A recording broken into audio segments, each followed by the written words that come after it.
Rangers fans, welcome to Season 4 of Liberty Blue, the essential New York Rangers podcast powered by Believe Network. I'm Andrew Chelney, that's Nick Zararis. And Nick, if the Rangers don't beat St. Louis today, I don't even know what to say at this point.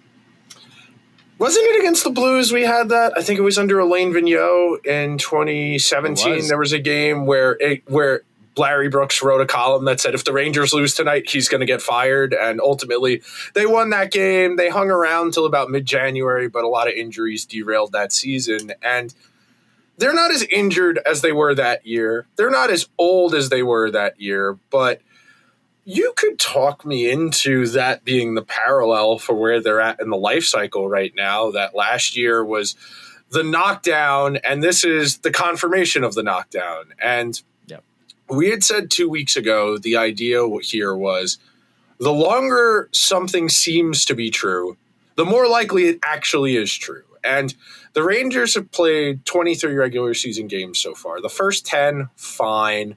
The middle 5, pretty good. And then the last 8 have been bad. The last 8 have been a persistent downslope. Now, we still have 59 regular seasons games to go, and it's not out of the question. Their equilibrium, their average game is closer to what it was in the first 10 or the middle 5. But based on the way the last 8 games have gone, the fact that J.T. Miller is out of the lineup and very clearly pretty hurt to not be playing, considering how badly they need him, you have Trocheck, who's probably still not 100%. Panarin has been very hot and very cold. Beyond that, I don't expect much from Zibanejad, from Lafrenière, from Cooley, from anyone else. This is a team that is really up against it right now. And when you're in these dire spots, you need to look at the situation and say, well, who's going to bail us out? Who here is going to get us off the boat and onto the beach? You know, who's Tom Hanks in Saving Private Ryan here? That's what you need. And that's why last year everybody died on the beach.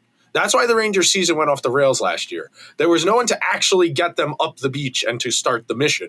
This team lacks that type of conviction in terms of guys who can take action and make things happen. I don't want to hear, oh, well, if they had Rempe, they had more energy. He plays 9 minutes a night and doesn't score goals. Sure, I suppose he might help the vibes a little bit, but this team so desperately needs someone to authoritatively take control of games on the ice for everyone else to follow.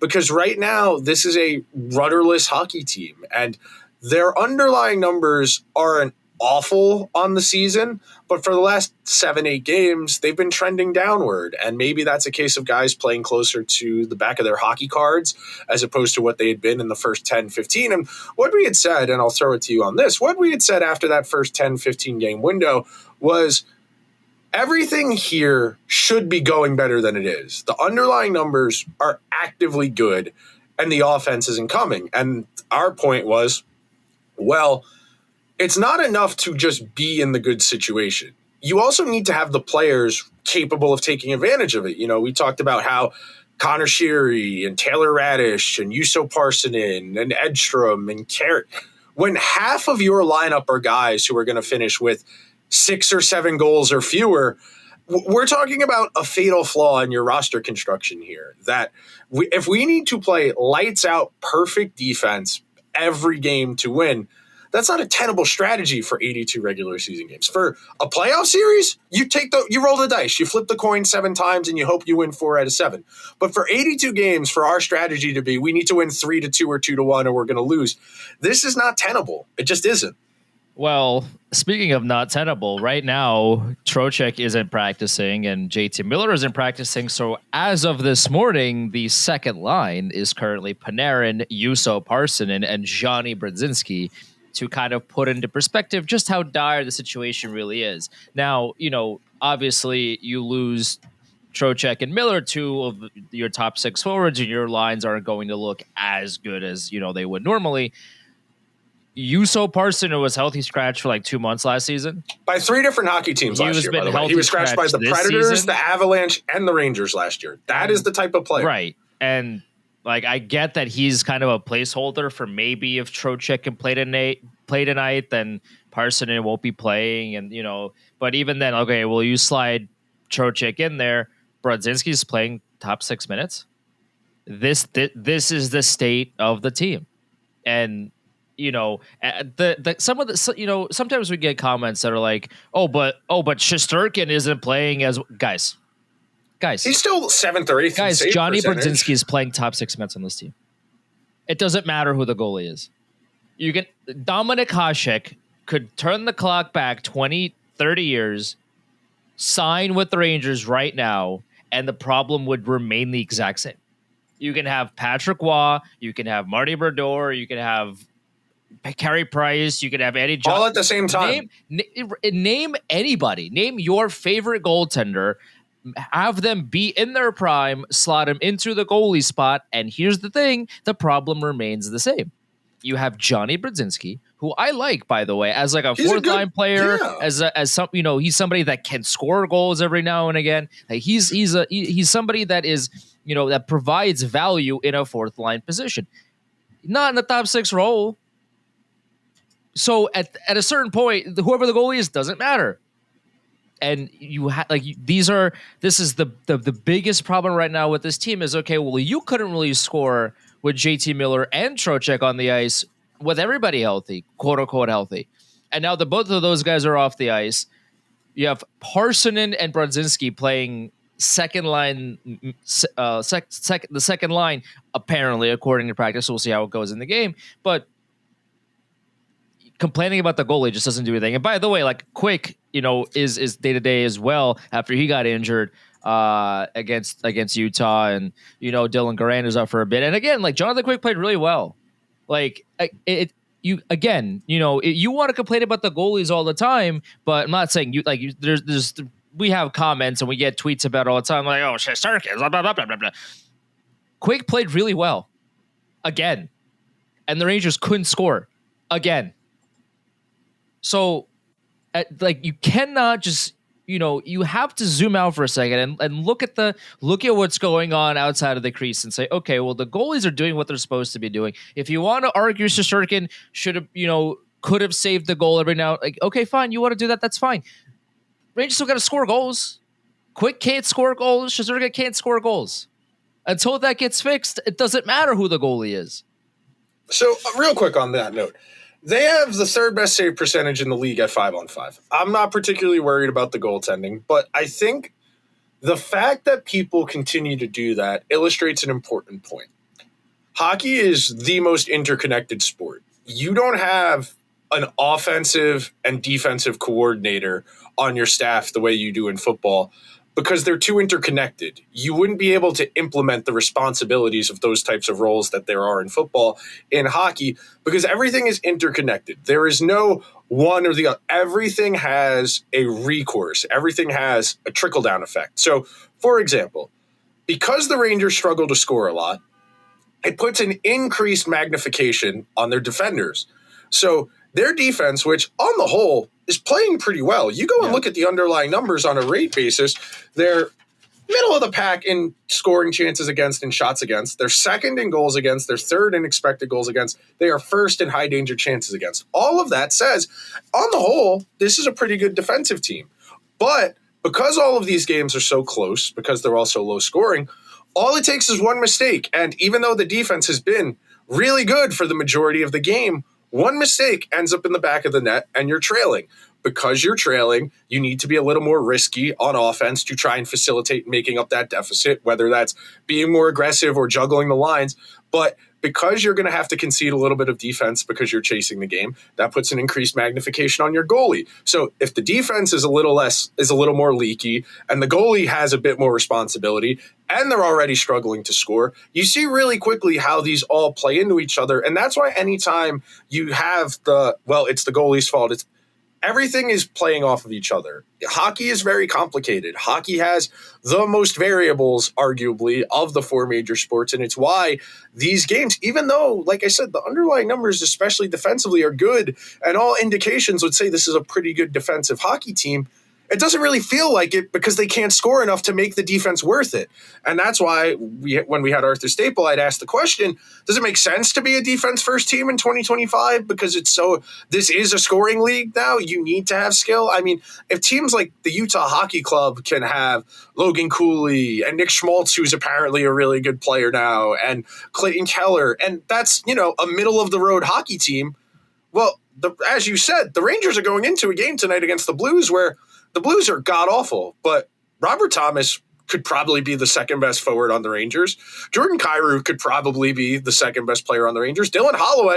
Last year's Dylan Holloway would lead the Rangers in goals and assists for the season if we were going on a pace basis.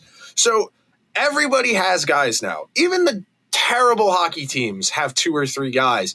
And the other point I wanted to bring up off of what you had said, the Rangers are built for right now. It's not, it's not our core guys we're having an injury season. We're having the year from hell. And that happens. There are good teams. Florida's having one of those right now. Colorado had one of those a few years ago. That's normal. Every now and then you're just going to have a year where the injury luck's not on your side and a key contributor or two is going to miss 3 or 4 months. And that's just, that's the way the cookie crumbles, and there's nothing you can account for it. The Rangers guys who are getting hurt are their older players. When your core is leveraged to the moment, and it's guys in their early 30s or mid 30s, those are players more likely to be injured. They don't recover as quickly. They don't recover as well. The metaphor I always use is an iPhone after a couple of years. It doesn't go all the way up to 100%. It'll say 100%, but when you look at the battery health, it says your maximum charge is 92%. That's the way you got to think about these guys in their early to mid 30s. They can still get relatively healthy, but the miles do accumulate. You can't get as good or as healthy as you were earlier in your careers. So it's not just a case of right now the Rangers are struggling. It's that there isn't an answer here. There isn't reinforcements on the horizon. If you were, say, Montreal or Ottawa, who coming off of last year, reasonable expectations, you made the playoffs, you want to make some noise now, you think you're ready to compete. And they're both having struggles to varying degrees, but at least those teams, their core players are Tim Stützle, Brady Tkachuk. In Montreal's case, it's Nick Suzuki, and you have young pieces who have considerable runway to say, okay, if this doesn't work out, well, we can change the coach. We can make a trade for another player in Montreal's case because of all the draft picks and prospects they still have. The Rangers don't have the prospect pool to go out and make a swing for a big trade. They can't fire the coach again. Like, they are out of cards to play from a leverage perspective. It is entirely about the guys who are here, and the guys who are here are older. 2 of the 4 of them are struggling to stay healthy. And then the auxiliary pieces, Cooley, Lafrenière, they aren't taking leaps. So there's no one to make up that slack for an aging core. And an aging core is not going to get better. That's the other problem here. Well, it's with every passing loss, you kind of see the national conversation kind of also getting on board with what we've been saying for a while of, hey, like, this is a team that doesn't have a backdoor exit. They don't have in case of emergency, break glass, and this is a button that's going to, do something. The Rangers don't have that. They don't have the prospect pool to leverage in a massive trade where, again, hindsight of, 2020 and all these things, like 2 years ago, you could have traded Perreault for Gensel and taken that, putting all your chips into that playoff run and seeing if Gensel would have been the difference maker in the conference finals and all these things. You didn't do that. Okay, you held on. Perreault is still in the AHL. Okay. I guess you could leverage him now. He is in the AHL over Taylor Radish, over Jusso Parssinen, over Connor Sheary, over Johnny Brodzinski. If you are going to lose and you are effectively wasting a season, you gotta play them. I don't even care if Othman, Perreault, Berard, I don't care if they suck. Play them. There is nothing to lose. Nothing. Well, he's currently in the AHL. Okay, so you could trade him. His trade value is definitely lower now than it was 2 years ago when everybody wanted Gabriel Perreault. And again, I'm not here to say that Gabriel Perreault is not going to be an NHL or a bad player or whatever. I'm just saying that, 2 years ago, his trade value is at an all-time high, and Pittsburgh wanted him, plus some draft picks or whatever, for Jake Gensel. And now you could not trade Gabriel Perreault for a Jake Gensel type player. Like, that's just the fact of the matter. So, your prospect pool isn't good enough to, get a quality top 6 difference maker onto your roster. You can't, allegedly, they're not good enough for you to play them over a lot of these auxiliary players right now that are currently on your team. And the players that are currently on the team aren't good enough to score enough goals to win you games.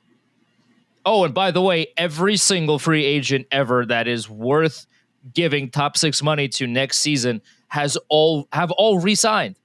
Kaprizov, McDavid, Eichel. That's the joke is that this is going to be the Charlie Coyle sweepstakes. Like, everybody's signed. There's no one coming. There's no reinforcements. There's no top free agent that's going to be like, oh yeah, I want to play with the Rangers. Like, that's not happening. You put all the chips in on the hope that some player that is really good is going to want to leave their contract at the end of the year and hopefully sign with the Rangers. And hope has got you to this point, and it has got you nowhere. That brings me to the question I want to ask you. It's not how the Rangers got here. It's not what the Rangers are doing. It's why. Why are the Rangers in this position? Why does it feel that there isn't a solution to the problem? And why is it being allowed to stand? And most importantly, who benefits from the status quo? That's the question here, because the coach, Chris Drury does not get to hire another coach. That card is Mike out. Sullivan isn't going anywhere. That's the coach is not going anywhere. The most expensive players on this team are immovable, other than Lafrenière, and Lafrenière has minimal value at this point. You don't have roster solutions. And the general manager said, well, we're going to give Pittsburgh our first round pick for this draft, and we're going to kick the can to next year. And then last year it's, well, we'll trade Ryan Lindgren. We'll trade Jimmy Vesey. We understand we're not going to compete, but I want to go get J.T. Miller. I want to get older. I want to get slower. I want to get more expensive. And the real frustrating part of this is, if they had been willing to just take their medicine last year, they're probably not as screwed as they are right now. Because I'm not even saying don't trade for Miller, but you got $11.5 million off your books between Trouba and Gaudreau for nothing. You did not have to give away assets to clear that space. You could have gone into last summer with $20 million of cap space to play with, and instead you gave your extensions, you traded for Miller, and you entirely leveraged your group to try and compete right now when you're not even the second or third best team in your own division. If they had made that swing 2 or 3 years ago, okay. And that's why I get frustrated, because when I said who benefits from the status quo, so think about it. 2022, they have an exciting team, young, upswing. They had Vetrano, they had Justin Braun, and they had Andrew Kopp. Modest gains. They paid a lot for some of those guys, but not really slam dunk top 6 additions, not really what you would conventionally associate with an all-in moment. The year after that, the team that we spent the entire regular season saying they're dicking around, they're not playing good hockey, they're not really making a great effort to improve, they go as all-in as you can. They bring in 2 top 6 wingers, a second pair defenseman, and they lose in the first round. Okay, you fire that coach, you come back the next year, new coach, largely the same group, you put Blake Wheeler in there, whatever. They overachieve massively. Everything that can go right is going well. And instead of going all in, again, they had a third-line center and a middle 6 winger, guys who are auxiliary, supporting pieces. The year after that, the wheels entirely come off. You had 3 different windows to escape hatch and reorient the team. That's why if you go back and you listen to the second or third episode of the show, it wasn't so much that I was opposed to signing Trocheck because I didn't think he was good. It was that he was older, that he was not in alignment with what they should have been prioritizing. After 2022, or even 2023, the play was to orient the team around Hedl, Kakko, Lafrenière, Fox, K'Andre Miller, Braden Schneider, Shesterkin. Because that window has more runway. And look, I know Hedl can't stay healthy. I know that's a real problem. I do. I know people got tired and frustrated of K'Andre Miller not making steps. Ditto Schneider, ditto Lafrenière. I fully get it. I do. But that path gives you more kicks at the can. Everything we said 5 minutes ago about Montreal, about Ottawa, you could have been closer to that as opposed to what you are right now, where you're on the backswing of the cycle. And the Rangers had several opportunities to reset, to reorganize. And instead, they did the half measures. So they got to do 1 foot in, 1 foot out. The GM gets to say, we're really competitive. We're right back in the mix. And that's the only person who benefits from this. Is he has insulated his power. He has basically complete autonomy to do whatever he wants. And we don't ever see him. He never answers questions. He only shows up at the trade deadline and when a new coach gets hired or fired. That's really it. It is really frustrating because it would be one thing if he was like Barry Trotz and he was just going on the record and saying, this is unacceptable, we suck. It wouldn't feel good, but at least we would know he understands this isn't good enough.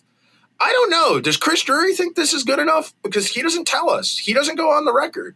All we get are back channels and leaks. Yeah, I mean, listen, I would have to think that he's not happy, right, with losing 4 in a row and potentially losing 5 in a row here if they don't beat St. Louis.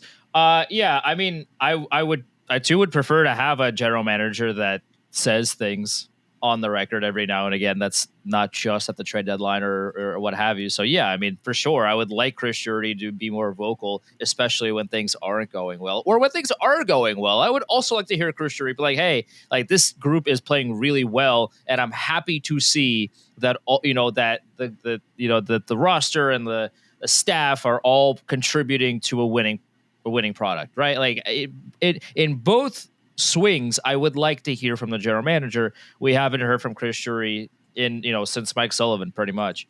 So, I don't know what happens now, because you think of it, you mentioned this at the start of the show where the Rangers kind of had a crossroads a few years ago with Gerard Gallant and St. Louis, where if they didn't win that game, Gerard Gallant would have been fired then. I think this was like December of 22.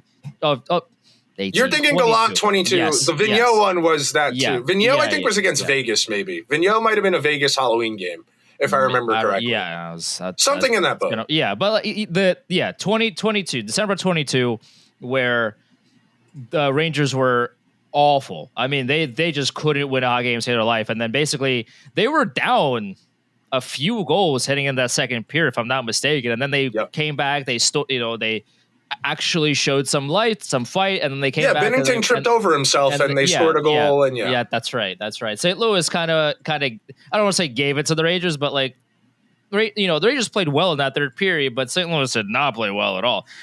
And here we are again, almost 3 years to the day, and it's crazy how history repeats itself. Like, this is the first time this has ever happened before, where history repeats itself. But almost 3 years now to the day, it's again the same issue. The Rangers they can't win a hockey game. They're not playing well. They haven't been playing well for over a season and a half now, for almost a season and a half, I should say. And now this time, it's not even about the head coach. If the Blues beat the Rangers tonight at MSG, it could be something. It could be Drury. It could be a panic trade. It could be something else. Like it almost like this game again feels like another crossroads moment. The Rangers have one home win almost 2 months into the season. It is almost Thanksgiving. They have one home win to show for it. The Rangers went on that road trip and looked okay. Very mid. And again, Colorado's a very good team. Utah had like one win in the last 8.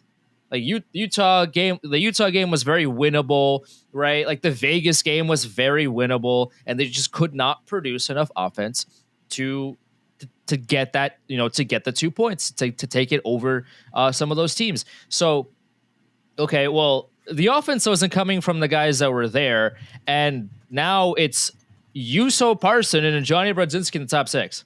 Oh, so you're expecting better results from this second line as opposed to what happened, as opposed to the second line beforehand?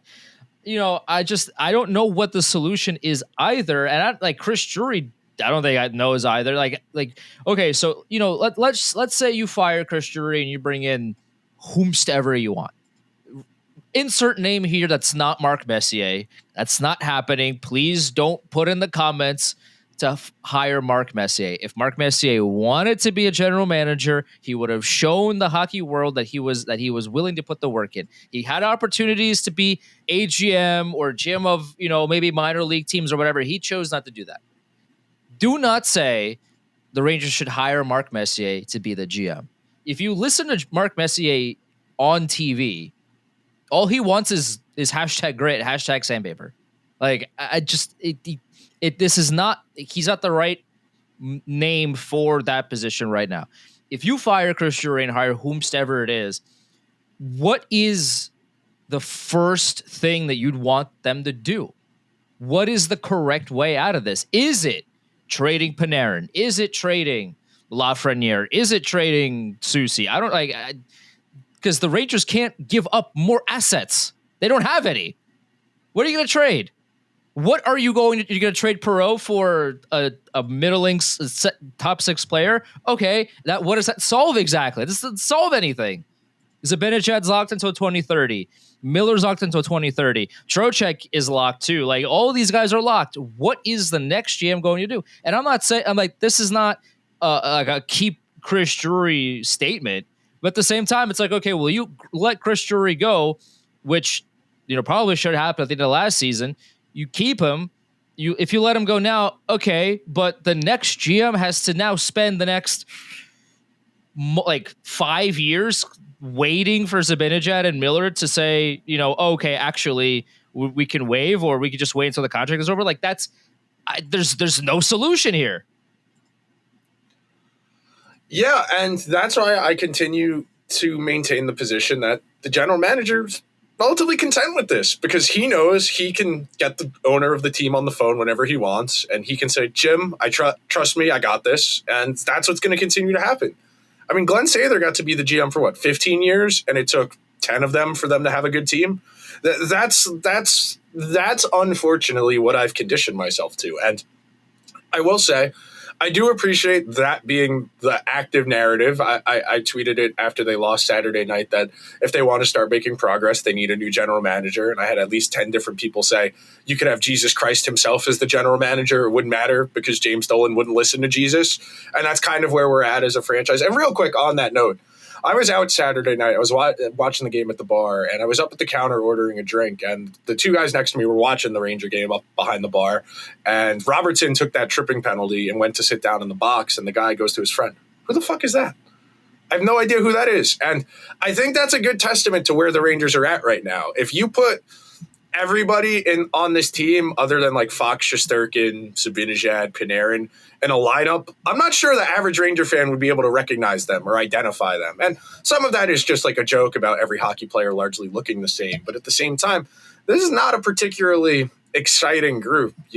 I came into the season, that first episode, the season preview episode for this year, and I said, just give me something to care about. I don't even need the team to be that good.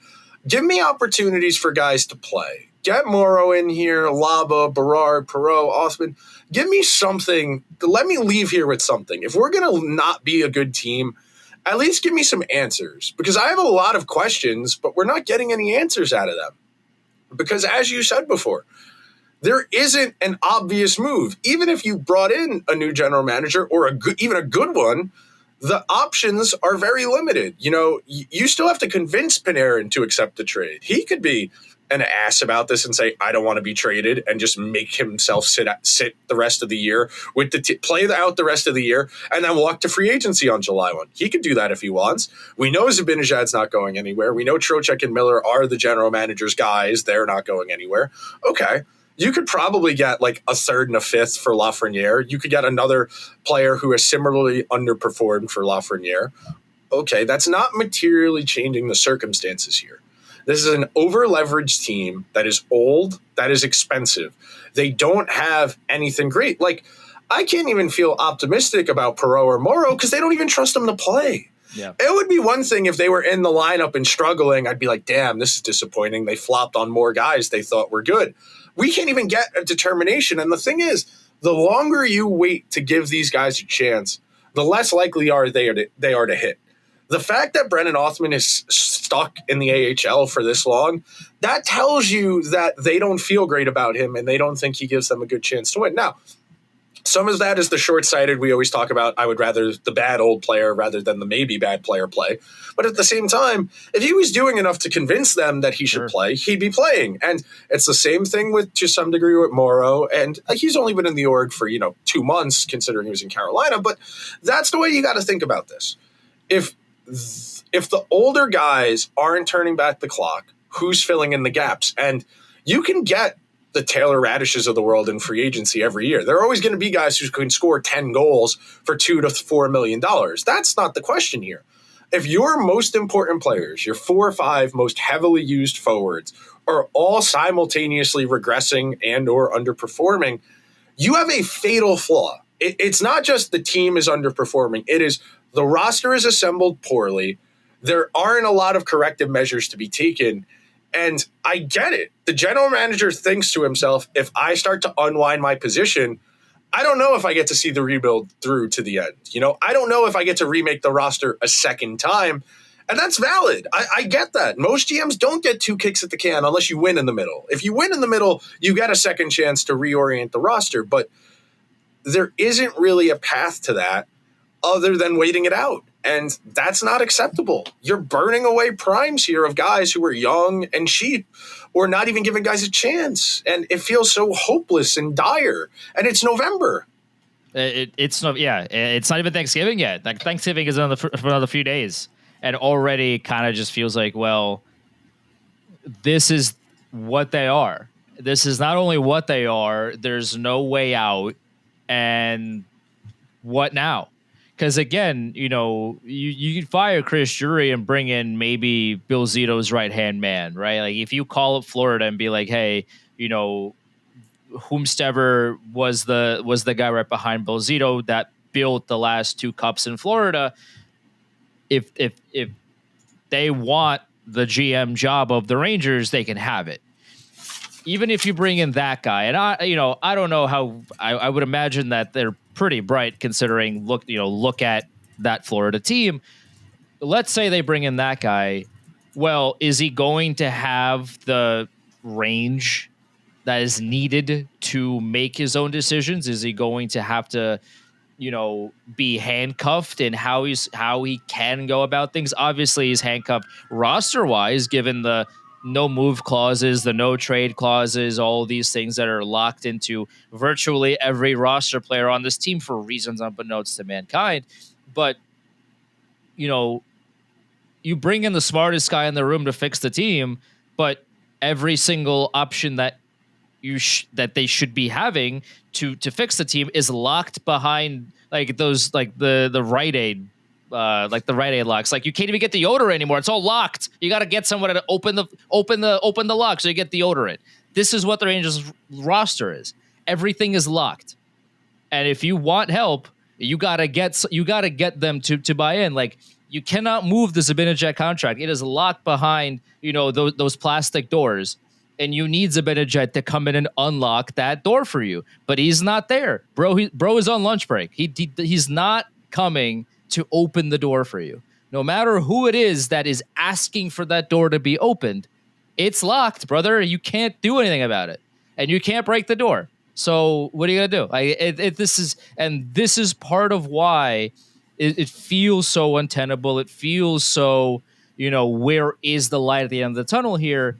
Because there is no escape route. There is no escape hatch. There is no, okay, like all of this is dire. There's a plan ZYX that I have in the back of my pocket for, dire emergencies, and I can only execute this if nothing else is working. And that plan doesn't even exist because the biggest issues on this roster right now are removable. One thing I wanted to add on to that, thinking about it from a game theory perspective of laying out your contingencies and what your course of action is. Unless you can convince the guys with no trade protection to leave, you don't have an option, and that's your own fault. And that's something I want to point out here. There was a very vocal, I'd say a plurality. There was a vocal plurality, especially amongst national media people last year as the Rangers were unraveling that. Well, this isn't Chris Drury's team. Why would he get fired? Well, He'd been the general manager for 4 years to that point. If he had a problem with the roster, he could have changed things over the course of time. But his big changes were Trocheck for Ryan Strome. His big changes were naming Trouba captain. He didn't really take big swings. Signing Sam Carrick to replace Barclay Gaudreau. I mean, not moves made with a ton of conviction. And then on top of it, and I keep going back to that 21-22 season because they deluded themselves a little bit. They thought they were that good as opposed to a team that kind of overachieved. And because of that, they started operating like they were ready to win right in that moment. And it was based largely on a Panarin Hart Trophy caliber season and one of the best Vezina seasons of the last 15 years. You can't bank on one guy being a Hart guy over and over again and your goalie being Vezina good every single year. That's just not a tenable formula for long-term success. You can get that every couple years, and you did. 2 years after that, you got it again. Panarin was top 3, and Shesterkin, I think, was 5th or 6th in Vezina voting last year. That in of itself tells you get chances, but let's say you sign that long-term extension. You know, Panarin signed for 7 years in 19, Shesterkin signed for 8 years last year. If we're going to say every 2 or 3 years, we're going to get one real good kick at it, so we're saying twice in the lifespan of those contracts, we're going to have a real chance to win the Stanley Cup. That's pretty inefficient as far as being leveraged. You know, your goal is be in the playoffs every single year. And I always go back to this, and I think it's so important. Colorado took 8 years after drafting Nathan MacKinnon to break all the way through. Tampa Bay, 11 years after they drafted Steven Stamkos. Vegas, 7 years after their expansion draft. Florida, 12 years after drafting Sasha Barkov. Like, this is a long-term project. You need to have 2 or 3 lifespans of your roster go through. Florida's a bit different because they had a lot more turnover, both in terms of their roster and their front office, but you need a lot of different kicks at the can. And the Rangers have had 2 good ones in this 5-year window, and they don't have the bounce back there. There isn't a Hart Trophy Panarin season a year or 2 from now in the coffer. Could it happen? Sure, but I doubt a 37-year-old is going to seriously be a Hart Trophy caliber player going forward. And that brings you to the very real conundrum that you have no action. You have no recourse. And when you can't change anything, you are married to your circumstances. And I'd said it before, there's an irony to this. Chris Drury invested in Zibanejad, gave him that big extension at a time. A lot of people were a little skeptical about saying this is a first-line center on a Stanley Cup winning team. Now, you can't get rid of him. You know, it's kind of like one of those allegories you would read to a kid. I'm desperate. I need someone to help me. And you give someone a little bit more than they're worth, and they don't live up to it, and then you're stuck with them. You look at the way they invested so heavily in identity traits, in grit, in intensity, and leadership. And then over the course of the following 3 years, Drury had to do everything he could to get rid of those guys after bringing them in the first place as a validation of his ideology. And that, again, is a nice piece of irony. The GM thought they were soft. He brought in 3 tough guys. The team was still soft, and the tough guys weren't good, so he had to get rid of them. And now you don't have tough guys. You don't have particularly good guys. You have a lot of leftover pieces. You have misfit toys, and you've got a really unimpressive hockey team that has people at bars asking, who the hell is that guy? I don't know who that is. And it's November. It's November, and there's just like this has been not the most positive podcast we've ever done, but like it's the truth, and that's why you listen to us. That's why you tune. That's why we do the show. You're here to get the truth, and this is the truth. This is a roster that is as mid as you could get. The auxiliary pieces aren't doing enough to fill the gaps. By the way, the large gaps left by the top 6 players either being hurt or not living up to the stat sheet or the play that they were brought in to be at. And what's left is people blaming Shesterkin. People blaming Adam Fox again. People blaming, whomstever else. When this is a problem, this is a roster construction problem from top down. Lafrenière, not Lafrenière, Zibanejad just was never going to be you taking who? You taking Barkov? You taking Zibanejad? Okay, you taking Barkov. You taking I want McKinnon? Iguodala. You taking McKinnon, or are you taking Zibanejad? Are you taking Stamkos a few years ago? Or are you taking Zibanejad? Like, You taking Trocheck over any of those guys either? No. And I want to point that out too. And great, you brought J.T. Miller in 3 years after his 100-point season. He's not going to get you 100 points again. That was a perfect storm of environmental factors there. And that's the thing. The Rangers try and improve on what they have as opposed to trying to improve in relation to the teams they need to beat. That's why they don't make progress. That's it. I mean, if you want to beat Colorado, if you want to beat the best teams in the league here, you have to build a roster that is capable of beating them. You can't build a roster that is capable of beating your own team the year before.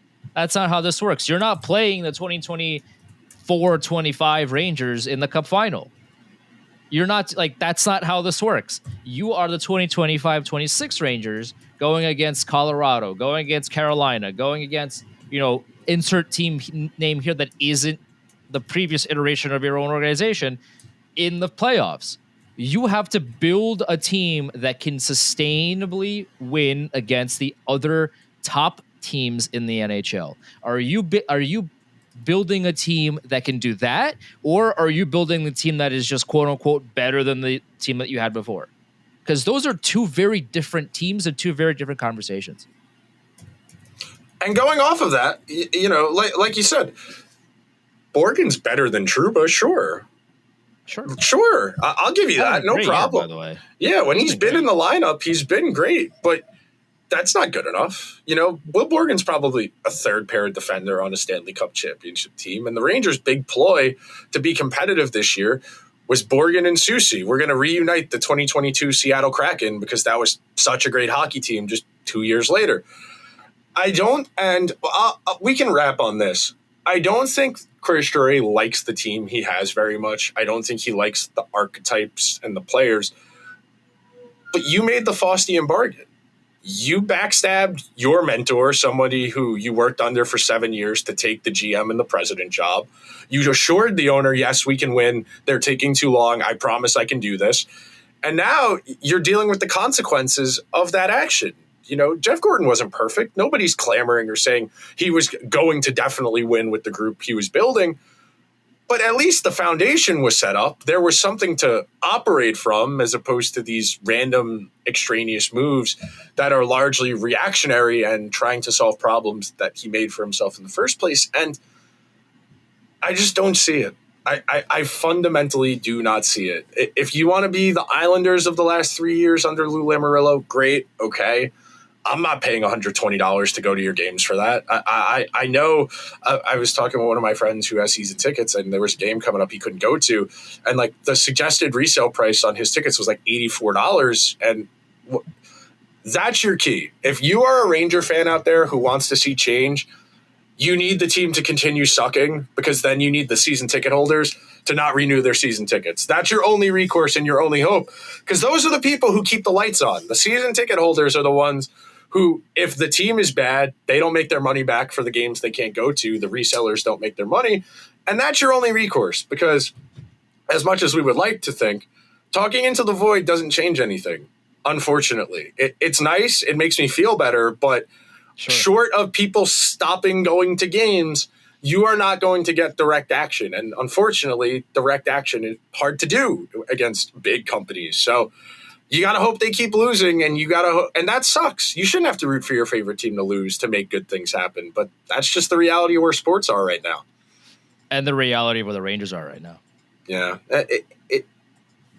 And I wouldn't even say I came into this year with a lot of expectation. I was very much I'll keep my expectations low. Maybe I'll be pleasantly surprised, but I expected at least to be interesting. I didn't say good, but this team is boring. They don't play good hockey. The players aren't particularly motivational or engaging. I'm sorry for Mike Sullivan that this is when he finally got the Rangers job, because the team isn't very good. And I think if they could have gotten him 3 or 4 years ago, maybe it would have made a difference. I think if you got J.T. Miller 3 or 4 years ago, it would have made a difference. But this is not the 2021-2022 NHL season. It's 4 years later, and the core is old. Shesterkin and Fox can only do so much, and they don't have a lot going for them right now. This is who they are, and until they prove otherwise, they will continue to be this way. And no matter what, somebody has to say about it or whatever, positive spin you want to put on this, this is really genuinely from their core. This is who the team is. Until they show something otherwise, you have zero reason to believe anything other than this is who they are. So who does Chris Drury leak out that he wants to trade and trying to shake up the team? I don't. It kind of has to be Lafrenière because he's the only guy. Right. He's the only guy without. It has to be that because he's the only guy that is a big enough name that would shake anything up. Like he can leak Schneider. That's not moving the needle. No. The needle. Like who else? Like Panarin.